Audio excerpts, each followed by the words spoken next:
Ciao! Benvenuto nel canale di AgriEuro. In questo video ti presenteremo le caratteristiche principali del prodotto. Ti guideremo attraverso il montaggio, illustrandoti come assemblarlo facilmente, in autonomia quando lo riceverai a casa.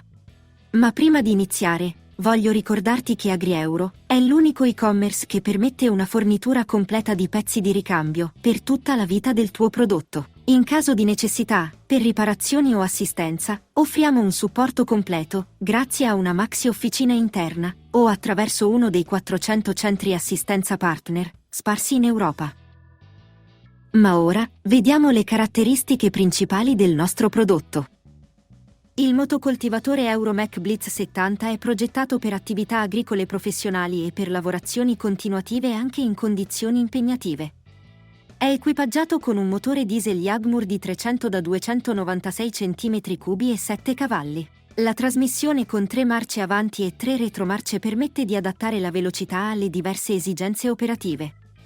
Il differenziale bloccabile aumenta la trazione sui terreni irregolari, cedevoli o in pendenza. Il sistema bidirezionale REVO consente la rotazione del posto guida per l'utilizzo di attrezzature anteriori e posteriori.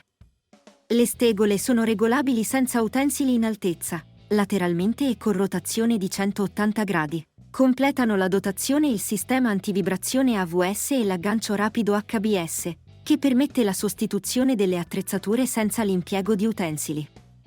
Ed ora, ecco la guida di montaggio del prodotto.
Visita il sito AgriEuro e scopri le offerte nel nostro store online.